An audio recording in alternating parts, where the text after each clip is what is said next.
So from an upcoming mini battle pass coming in just a few weeks to Magneto's metal warping mythic, here's everything you missed in Fortnite Season 3. When going to the battle pass, you may spot a cosmetic that teases a long forgotten weapon's return. If you look closely at the power armor skin new loading screen, you'll realize it's using the Zapatron weapon. This hasn't been seen in game since Chapter 1 Season 1, and it's by far the most rare weapon of all time. It was recently teased even in the Imposters LTM, so who knows, maybe this season's the opportunity to finally bring it back along with all of its chaos. Speaking of which, the big new focus of Season 3's gameplay is Nitro, which is a new consumable such as the likes of Slurp and Slap we've previously seen.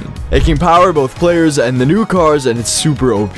Players using it have fall damage immunity, longer sprint, can reload their weapons faster, and can even burst through buildings while running. So yeah, this is gonna be a fun season, not to mention the fact that using Nitro will literally let you walk on water. When using it on vehicles, you get similar effects, boosting your car, consuming less fuel, an explosive ramming power that can deal damage and knock back enemies, and also a buff to vehicle mods that can attack enemy players. So cars are now the go-to for mobility. While driving around the map, the first thing you'll notice is the huge brand new biome located in the south. The desert wastelands added a large portion of the map, removing POIs but replacing them all with new ones. First, we have the Nitrodrome, which has replaced fencing fields. It's very similar to the Coliseum from Chapter 2, but this time it's dedicated to racing and car crashes. When visiting, you'll notice a new boss, Ringmaster Scar, and when eliminating her, she grants a new medallion which gives infinite ammo and damage buffs. You can also get her mythic boom bolt weapon, which more or less functions like Chewbacca's bowcaster, shooting explosive bolts, and is best used against cars as it deals more damage to them. The weapon also can be found in other rarities, and it's moddable, so you can put all sorts of attachments on it. Heading towards the island shores, you'll spot the Redline Rig, another Chapter 2 inspired POI. It's the place where Nitro is being generated, and it's occupied by the Machinist boss, who upon defeating, you'll receive her medallion. It works exactly like the Chapter 5 Season 1 medallions by regenerating your shield, so it's pretty straightforward. She also drops the mythic combat AR, which returns in this season. Speaking of medallions, Snooty Steps was the home of Peter Griffin and his medallion. Last season he lost his medallion, but we still had his statue around, and I hate to say it, but this update with the sand piling up, he's now gone, so may Peter Griffin rest in peace. This season's final boss is located next to Redline Rig, found in the brutal beachhead POI, which is the shark boat that we all watched slowly make its way towards the island. It's a mix of the shark and the yacht from Chapter 2, and it even has the iconic shark chest on the tip of its nose. Its boss is Megalodon, who's tough to take down, but eliminating him will reward you with a medallion which grants infinite nitro and a new version of a returning weapon, the mythic combat shotgun. Alongside that, you can get the mythic Nitro Fists. What are Nitro Fists, you might ask? Well, it's the new season's mobility item. Similar to past ones, you can unleash its charges to dash into the air, or if you prefer to fight with them, you can uppercut or unleash a 3-punch combo on your opponents. The regular Nitro Fists have 4 charges, but the mythic ones dropped by Megalodon have 5, so if you're a fan of more mobility, you'll have to defeat the boss every game.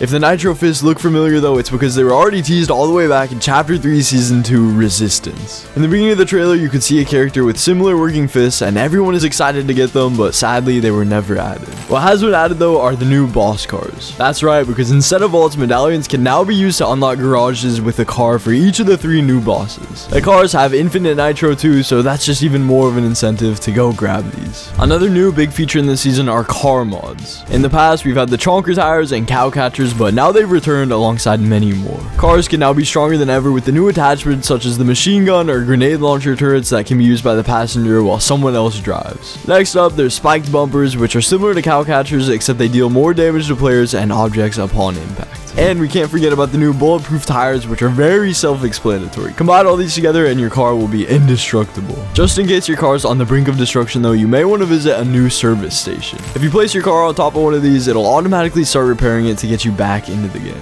And you might have spotted Magneto in the key art, and something you're going to be able to use later this season is his very own mythic ability. Just as we thought, the Battle Pass has a Marvel collab, and it's Magneto from the X-Men. He's the bonus skin this season, and he'll be unlockable in a future update. His arrival will also bring a new mythic power where you're going to be able to use metal scraps to create a shield or throw metal chunks at enemies as seen in the trailer. Available right now though is a brand new item related to the Fallout collab. If you're thirsty or more importantly low on health, you can use the new Fallout inspired Nuka-Cola, which is essentially a slurp juice as it regenerates your health and shields over time. There's another Fallout weapon which fans of the game might recognize, and it's the Tri-Beam laser rifle. It works similar to a Stormtrooper blaster, but it's much faster and more accurate. Sadly, it's not in game yet, but expect it to come very soon, even as soon as the next update. A few other weapons have also made their way back from the vault, and it looks like Epic actually forgot to remove some stuff from last season. While many may overlook Grimgate, that's actually a mistake because Cerberus and his mythic Gatekeeper shotgun can still be found there. And if you thought you were safe from the frenzy Frenzy Auto Shotgun after it was vaulted, you're actually not, because Oscar and his mythic Frenzy Auto Shotgun have made an unexpected return. He now can be found at Classy Courts as an NPC right next to his original home at Lavish Lair. In relation to NPCs found around the map, while you're traveling in the Wasteland, you might come across some NPCs that drive a war bus. You might have already recognized it, but it's the armored battle bus coming back from Chapter 3 Season 2, but just upgraded. After you eliminate the drivers, the bus is yours to use, and it has turrets as before, and also an EMP pulse rifle ability like the EMP grenades that automatically recharges. You might remember the weather storms from Chapter 3, and now it seems Epic's adding more of those hazards around the map in a much smaller way. Found everywhere in the desert biome lie traps that could cost you a wing.